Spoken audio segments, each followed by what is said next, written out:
Let's talk now about what to do with the dollar, especially for teenagers and for kids. This is really important because this is one of the best places to start when you're like 15 years old, mid-teens. This is a great place, what to do with the dollar. Now, here's the tendency on attitude, because attitude determines so much of our lives. What difference does it make if a child has $1 when you ask what should he do with it? It's only a child and it's only $1. But see, here's where it all begins. Your financial journey begins with what you do with the first dollar. That's where it begins. Now, sure, you can do the wrong things and finally correct that, get on a better path, but it all begins on what you do with your resources. Jot this phrase down. It's one of the best for the weekend. Here's the 2 challenges of life. Number 1, the development of our full potential. That's challenge number 1. Challenge number 2 is the wise use of all our resources. That sums up life in general. The development of all of our potential and the wise use of all our resources. One of our resources is time, and we talked about that. Now we're going to talk about the wise resource called money. And let me share with you now a little plan. Because when I met Shof, and he asked me about my financial condition, he said, how much money have you saved and invested the last 6 years? And I said 0. He said, not a good number. Here's what I told him. If I had more money, I'd have a better plan. Now, jot this down, because here's what he said. If you had a better plan, you would have more money. Next key phrase, it's not the amount that counts, it's the plan that counts. So let's start with something now as seemingly as small as $1. What should you do with it? Here's what we teach, teenagers especially. You should never spend more than 70 cents. Never spend more than 70 cents of each dollar you earn, or each dollar that comes your way, by gift or by labor. Now, you've got to have some plan what to do with your dollar. I've developed this little plan simply for suggestion, and then you've got to do the rest to revise it and do whatever you want to with it. But here's what I teach. Never spend more than 70 cents. You got to pick something, some number. This is the best one I could figure out. Now we've got another 10 cents and another 10 cents and another 10 cents, which is the 30 plus the 70, which is the full dollar. So we spend nothing more than 70 cents. Now, what do we do with the other 30? Here's some of the most important information. 10 cents is for charity, or for church, or whatever worthy projects you think you might engage in. Here's one of the best things to teach kids, generosity. Because first we're going to teach abundance, to provide more than you could use for yourself. The be fruitful philosophy that means to produce more than you need, so you have more than necessity. You have some to share. Some churches teach a 10%, a tithe they call it, which is fine. The key is to either administer this 10 cents yourself or to give it to some institution, a church or whatever, and let them spread it around. Let them put it where it's needed. Now, if you're going to give to some charity or church, you must let them take you on the tour and show you where it goes. Okay, if you part with the money, let them give you the tour. Here's where the 10% goes if you're going to tithe. Because now that gives you great joy to give 10%. Because you say, hey, here's what it's doing, here's what it's doing, here's where it's going, here's who gets it. Now, the next 10 cents is called the use of capital. Let me give you now my definition of capital and capitalism. It's just in a couple of sentences. Because Marx was wrong. Lenin was wrong. They didn't understand capitalism. Here's what they taught. Capitalism is a big company that abuses its workers. I mean, how ridiculous can you be? Anybody can abuse another person. We don't call it capitalism. One child can abuse another child. We don't call it capitalism. One family can abuse another family. We don't call it capitalism. People can abuse other people. That's no. So whether it's a big company, it's wrong no matter what it is. But they said, no, that's capitalism. A big company that abuses its workers. That's ridiculous. Wish I'd have been back there to debate the subject. Here's what capital and capitalism is. So jot this down. Capital is any value you set aside to be invested in an enterprise that brings value to the marketplace, hoping to make a profit. That's what capital and capitalism is. I can say it in one sentence. Capital is any value you set aside to be invested in an enterprise that brings value to the marketplace, hoping to make a profit. Now, the capital is the value you set aside. Taking capital and investing it in an enterprise and bringing the value to the marketplace, we call capitalism. Capital and capitalism. It is so simple that to mess it up with some weirdo kind of philosophy is a disgrace. Now, who can understand this? First of all, the farmers understand it. Here's what seed corn is. It's capital. It's seed corn means the seed that you set aside to be planted in the ground, take care of in the summer, hoping to have a profit and a harvest in the fall. So the farmer sets aside his seed corn. Question, would he let his family eat it? No, this seed is not to be eaten. It's to be invested in the ground, to take a risk, cared for in the summer, harvested and multiplied in the fall. That's it.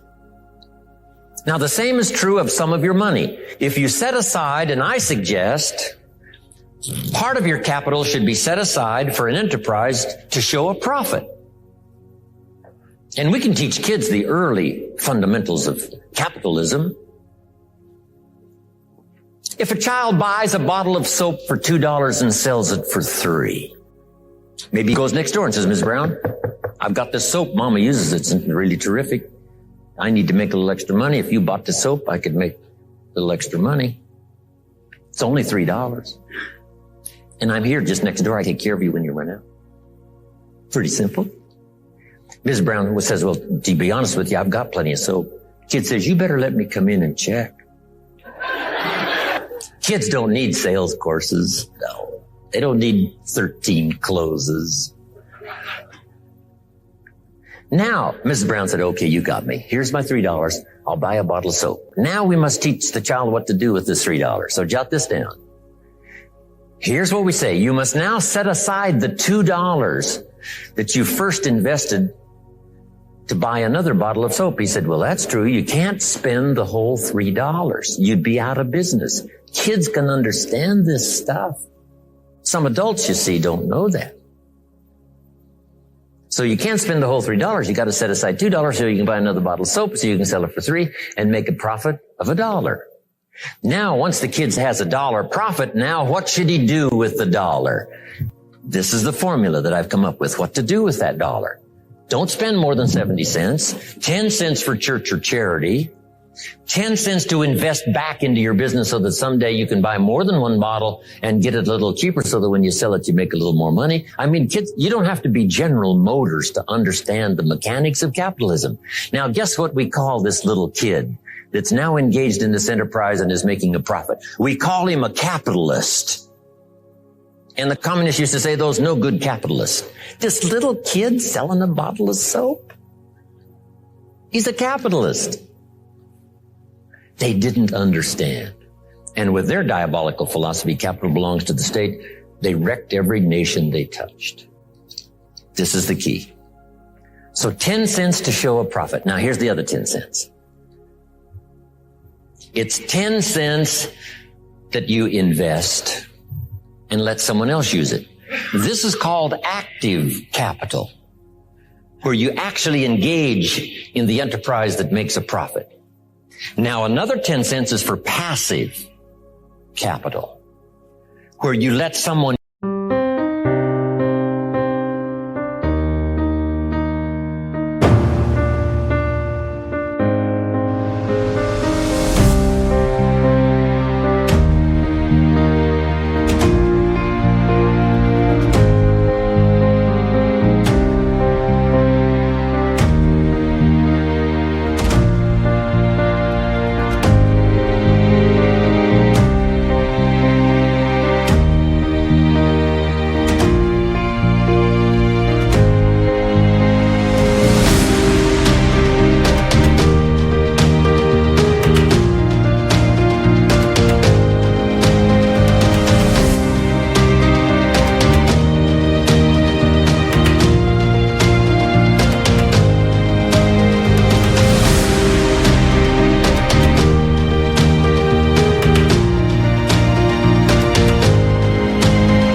lose this 10 cents out of every dollar.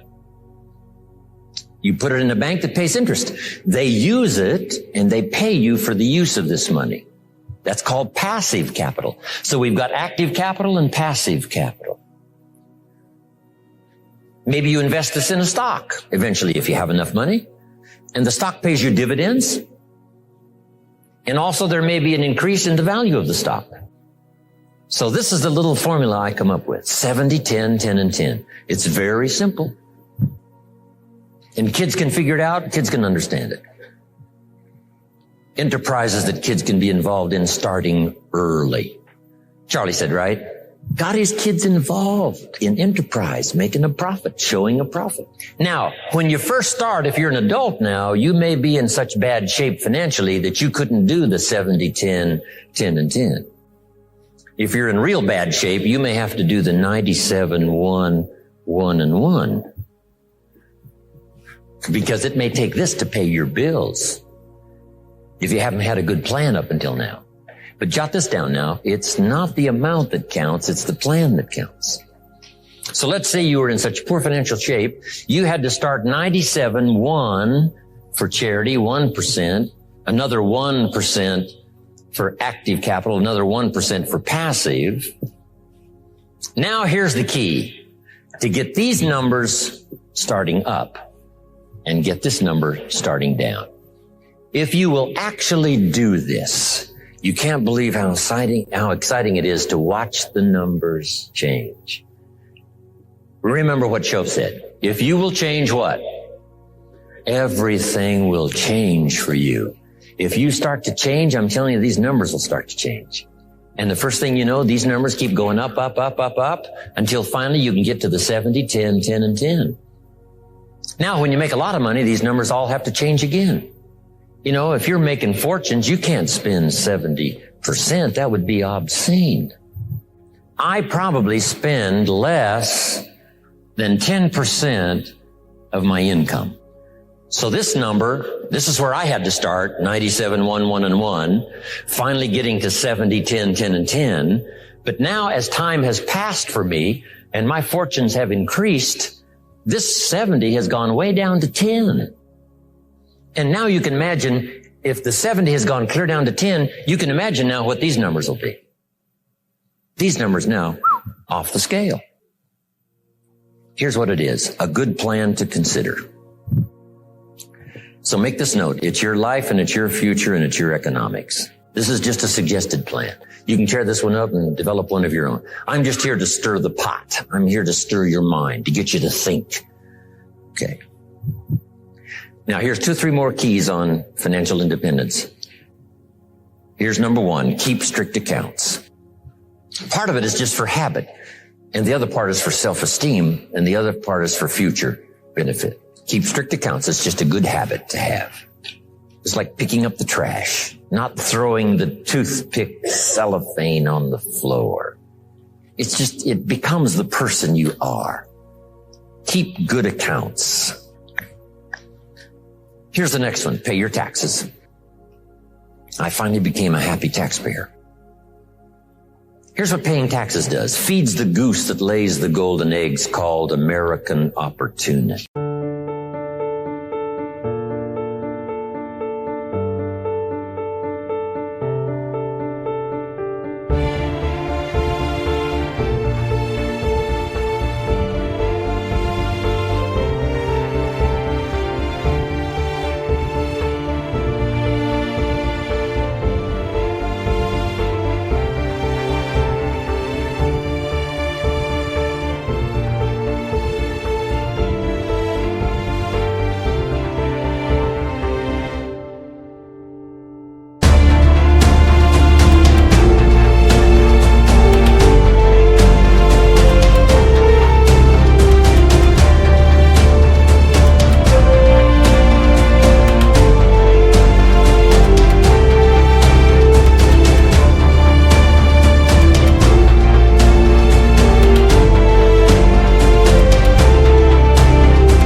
You say, well, the goose eats too much. Probably true. But make the note, better a fat goose than no goose. Here's the next key. Everybody should pay. My personal philosophy is everybody should pay federal taxes as well as state or whatever else. It's not wise for the government to let 1/3 of American citizens off the federal tax rolls. Why? Because that robs them. Appreciate that. It looks like I could run for office here. Here's what it does. If you let them off the federal tax rolls, it robs them of the dignity. They have to pay state taxes. They have to pay sales tax. I've been trying to write this book for so long called, Of Course Kids Should Pay Taxes. When a kid in California walks into 7-Eleven and buys something that costs $1, the proprietor asks the kid for 8 more pennies. Kid says, what's these 8 pennies? Says, that's the taxes. The kid says, I'm only 8 years old. And the proprietor says, congratulations, you're my youngest taxpayer. Give me the money. Should kids pay taxes? Yes. If you want to ride your bicycle on the sidewalk instead of in the mud, you got to cough up the 8 pennies. What if you're poor? Do you pay the 8 pennies? Yes. What if you're rich? Yes. Meaning everybody should pay. The same should apply to federal.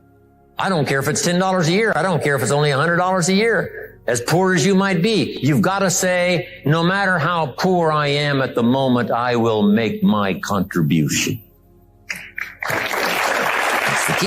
So everybody should pay. How much do you think aircraft carriers cost? We pay our taxes so a policeman will walk the beat so we can sleep like a baby. Hey, the Air Force doesn't sleep. The Army doesn't sleep 24 hours. So you can sleep as much time as required. Peace of mind. The missiles are ready and the aircraft carriers are there. Saddam Hussein sticks up his head again. It gets blown off. We've now got him in a no-fly zone. No-fly zone on top, no-fly zone on the bottom. Right? We couldn't go after him, couldn't kill him because that wasn't the policy. But we've now got him in a very small corner where tyranny needs to be. Because when it is let loose, it could do like communism and Nazism, cover 1/3 of the world before we get it stopped. So, you got that down now? I got to pay from my aircraft carrier. I got to pay some young volunteer that risks his life on night landings on an aircraft carrier. You got to pay if you want that kind of security in the world. Of course, we may disagree sometimes with government policy and all the rest, but I'm telling you, everybody needs to pay. Now, here's one of the best stories ever written. According to the record, Jesus and his disciples one day were at the synagogue, and on this occasion, they had an interesting project, and that was to stand outside the synagogue as people started coming in, putting money in the treasury of the synagogue. And as Jesus and his disciples stood outside watching the people come by, putting their money in the treasury, it said, some came with large amounts, put them in the treasury. It said some came by with modest amounts, some came by with small amounts. Then along comes a little lady, and she puts 2 pennies in the treasury. And Jesus said to his disciples, look at that. They said, 2 pennies? What's 2 pennies? He says, no. You don't understand. She gave more than everybody else. They said 2 pennies is more than everybody else? He said, yes, because I'm positive her 2 pennies represented most of what she had. So since she gave most of what she had, she gave the most. Now here's what did not occur in the story. I'm so brilliant, I can give you what the author left out. Here's what did not occur. When the little lady put her 2 pennies in the treasury and walked away, here's what didn't occur. Jesus didn't run after this little lady and said, hold it, little lady. My disciples and I have decided that you're so pitiful and you're so poor. We have decided to take the 2 pennies out of the treasury and give them back to you. I'm telling you, that did not occur. If it would have occurred, she would have been what? Insulted. Hey, it was only 2 pennies, but it was most of what I had. Would you rob me of the joy of giving my 2 pennies? So that scene did not occur. So jot this down. Jesus left her 2 pennies in the treasury, even though she was poor. What does that mean? Everybody needs to pay, even if it's only 2 pennies. Wow. Great story.